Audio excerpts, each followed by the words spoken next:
I appreciate the fact that panpsychism, as you offer it, especially offers a richer view of physical reality, right? And so, based upon that, why can't we have something like a richer physical substance that's not articulate, or that's not that doesn't have the sort of a say that would be given by a physicalist, right? You can say more than the physicalist because the underlying stuff, substance, whatever it is richer than what the physicalist has to offer, right? Yeah, I appreciate that. So I think there does seem to be a problem here with. There seem to be a few problems. And analogically, I don't see how or why we should ever take it that atoms, as the original question is raised, or even particles, more fundamentally, particles have the kinds of have consciousness at all. Not only does it seem bizarre, which is a common claim that's put forward against panpsychism, I don't have any reason to believe that particles are actually conscious, for one thing. But that's one question. Why should I actually believe this? I mean, I think it's one thing to put forward that there is some sort of underlying substance that is richer, that provides a sort of ground for phenomenal experiences and things of that sort, which I'm appreciative of. But that seems to me better suited in a broader sort of idealist paradigm, rather than the sort of panpsychist paradigm that at least carries the same sort of structure or frame as the physicalist, as you've put it something like that in several different places, which you see as an advantage, and an advantage to how we think about the nature of science and what science can actually give us. So there's a big question there, why we have any evidence at all to actually think that particles could ever be or are in fact conscious. The other question is why, when we have respectable ontological options on offer, why we should take this sort of neutral monism, because it does seem like at some fundamental level you are affirming some kind of neutral monism like Russell. That's the way it seems, at least on the surface, based upon what you said. But I don't see any reason why anyone should accept that.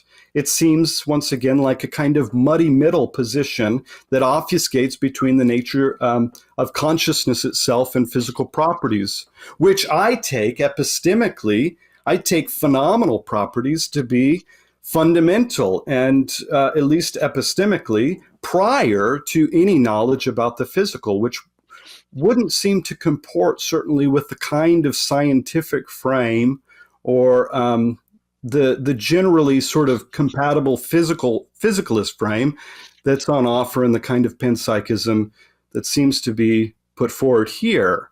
I'm quite convinced by someone like Richard Firmerton, who says that we have the only way that we know about physical things, physical events, is by way of phenomenal properties themselves. Phenomenal properties provide the epistemic foundation for knowing anything at all, and we only know physical things by derivation or by mediation from our phenomenal states of consciousness, where phenomenal states of consciousness actually provide the means by which we know ourselves and the world around us. But if that's the case, it doesn't seem to provide a sort of picture that would give credence to the scientific method as saying much of anything at all about phenomenal consciousness, because phenomenal consciousness is prior epistemically. So maybe I should just put those two issues out there. Yeah, I'd like to get Philip's response to this. This is not the first time he's heard the objection that panpsychism is hard to believe, I suppose, is one way to put one of the things that you said, Josh. Well, it just seems. Yeah, I recognize that. I was saying more so that analogically, I don't have reason to believe it. Well, yeah. So Yeah, I mean, different things are strange or less strange in different cultural contexts in lots of societies throughout history, and throughout much of the Western Enlightenment, panpsychism was not so much a bizarre position. But sure, Josh is asking why believe it. Well, look, I think the way I see it is we've got this core philosophical issue at the basis of this, the mind-body problem, which is how do we fit together consciousness and the physical world into a single unified theory of reality, right? We know they both exist. We know about the physical world through our senses. I agree with Josh, it's kind of indirect, but that's an epistemological point that needn't have any metaphysical implications. We know about the physical world through our senses. We know about consciousness. By being conscious, you're just immediately aware of your own experience. How do you fit them together? The physicalist says the physical world is fundamental as physics describes it, and we reduce consciousness to that. That's quite a simple theory. The panpsychist tries to do it the other way around and says, well, no, certain facts about consciousness are fundamental, and the physical world sort of emerges from more fundamental facts about mind or consciousness. The dualist says both are fundamental. Both mind and the physical world are fundamental but distinct. So I think, all things being equal, we should try to go for a simpler hypothesis. We should try and respect Occam's razor. So if we can go for the monistic hypotheses of either physicalism or panpsychism, that's better than dualism because we've got a simpler view, if it's possible, unless there's some big problem with a non-dualist position. I think the problem with physicalism is that it just can't deliver the goods. You cannot. I think there are really good, well, for start, we've been trying for many decades to explain consciousness in terms of physical processes in the brain, and we've got absolutely nowhere. It's not that we haven't got the complete story. We haven't managed to explain a single physical process in the brain. Anyway, Josh and I probably agree on this. I think there are good philosophical arguments that that's just not a coherent project. Panpsychism can be done. Not only is this a viable project, we know how to make sense of it. This is the Bertrand Russell inspiration. We know how to make sense of the physical world emerging from underlying facts about consciousness. So we know it can be done. So we got physicalism. No one's ever managed to make sense of it. It's of dubious coherence. Panpsychism, it's a done deal. So I would say there's a default preference for panpsychism over dualism because it's just a simpler theory of reality. So I want Josh to tell me, ideally, I think the onus is on the dualist to say why we should go for the less simple view. And I thought it was supposed to be something like with, the panpsychist can't make sense of subjects. But again, why can't the panpsychist just say the brain is the subject? I suppose that's my core view, that we want to go for the simplest view, and panpsychism is simpler than dualism. Yeah, so I think I think the line is that you've made or you've put forward that it's simpler is clear. I don't know that the onus is actually on the dualist if in fact. Panpsychism is kind of the new kid on the block to some extent. You obviously Bertrand Russell was affirming something like this, right? But panpsychism is kind of the new kid on the block. You don't have a lot of history behind panpsychism, a lot of supporters of panpsychism historically. Hold on. That's not quite true. Leibniz, Spinoza, these big Enlightenment Western philosophers were panpsychists. In 19th century, had something of a heyday. It was the dominant position in much of science and philosophy. It's only really the latter part of the 20th century that panpsychism falls out of favor, largely because of the materialist orthodoxy. David Skarbina's got a good book arguing that many of the big figures in Western philosophy were panpsychists, and obviously Eastern philosophy. So yeah, I think that's true. Well, I think that's debatable. If Leibniz is a panpsychist, well, I think he affirms some kind of immaterial substance at the fundamental level. I would consider him more of an idealist. But I'd be happy if you came over to an idealist sort of a frame where there is some sort of cosmic subject or cosmic mind that underlies and makes sense of the contingent consciousnesses that exists in the world or come into existence in the world. I mean, I think I would be I'm much more, much happier with that sort of view than the sort of panpsychism that posits these sort of underlying brutes, that consciousness exists. Particles are conscious. In the how do you put it? Conscious. In a very simple, rudimentary sense. What's that? They're conscious in a very rudimentary sense is what I would normally say. Right. Yeah. Right. I think, okay, we'll get into this. I think we'll get into this more when we talk about theism. I don't feel either the onus or the pressure that the dualist is actually really the more complex view.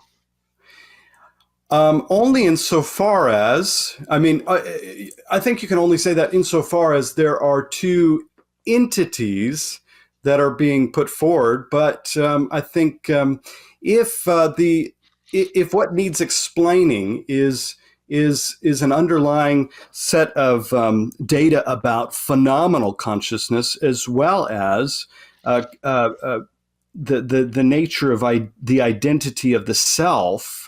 I think we need something like basic subjects of consciousness, but I don't see how we get that on panpsychism unless we have. Why is that? Could we hone into that? Why do you? Oh, sorry. I think maybe there's a bit of a delay. But why can't the panpsychists make sense of subjects? Why can't they just say particles are subjects, brains are subjects? What is? Well, because we know that those things are not metaphysically simple, for one thing, and we have direct awareness of our own conscious states that seem to suggest that there is something that is metaphysically simple that is undergirding as the ground, the instantiator of these experiential items, these thought items. I mean, the just to spell out the kind of analog a bit more, I don't have an analogy given my consciousness for thinking that underlying particles are conscious in any way that's similar to my consciousness. It's a pure theoretical posit to make sense of some sort of naturalistic story about how consciousness is related to the cosmos. I don't have any reason to actually believe that, but part of that has to do with the fact that there are certain facts that I have access to as a conscious person, as a subject of consciousness, that do not provide a sort of analogy for thinking about particles themselves. Everything that we seem to know about particles themselves are given to us by the public properties that we can investigate and public properties that we seem to have access to by way of science. The panpsychism is actually complicating the scientific picture, I think, in one way. I mean, this is all that we know about anything empirically. A human being, all we have access to is their observable behavior. A human being has very, very complicated observable behavior corresponding to their very complicated consciousness, but a sheep has a simpler behavior corresponding to its simpler consciousness. A snail has simpler behavior corresponding to its much simpler consciousness. So for the panpsychist, this keeps going down with simpler and simpler forms of life, having simpler and simpler forms of consciousness, right down to the fundamental level. And I don't see any conceptual limit essentially to cut that process, that continuum off. But actually, Josh, maybe we don't disagree so much, because although I often characterize panpsychism in terms of conscious particles, many theoretical physicists are more inclined to think that that our reality is not made up of little particles, but of universe-wide fields. this fits better, for example, with quantum field theory and quantum entanglement and so on. So if you combine that view with panpsychism, the view would be that the fundamental forms of consciousness are the inherent nature of these universe-wide fields, and that the fundamental mind is the bearer of those fields, namely the conscious universe itself. So, I mean, I suppose here would be the question. So what if you think there is a sort of idealist mind where there is, an idealist view where there is a conscious mind underlying all things? I'm inclined to that view as well. I would just identify that conscious mind with the universe itself. And again, you get a more parsimonious view. So why believe in a fundamental mind outside of the universe as well as the universe if we can just identify this fundamental mind, maybe the mind that fine-tunes itself, as I explore in my book, with the consciousness, with the cosmos itself? And you might say, well, nothing in science tells us it's conscious, but science is just maths, right? Physics is just equations. As Hawking powerfully said, it doesn't really tell us what's going on metaphysically. It just gives us this bunch of equations. So as far as physics is concerned, the universe could turn out to be anything as long as it has the right mathematical structure. So there's a sort of huge hole in our standard scientific story of the universe. The panpsychist or the cosmopsychist sticks a conscious mind in that hole. So at the base, there is this complex conscious mind with very complicated experience and realizing certain patterns, certain mathematical structures in that complex experience. And those mathematical structures just are what physicists and cosmologists study.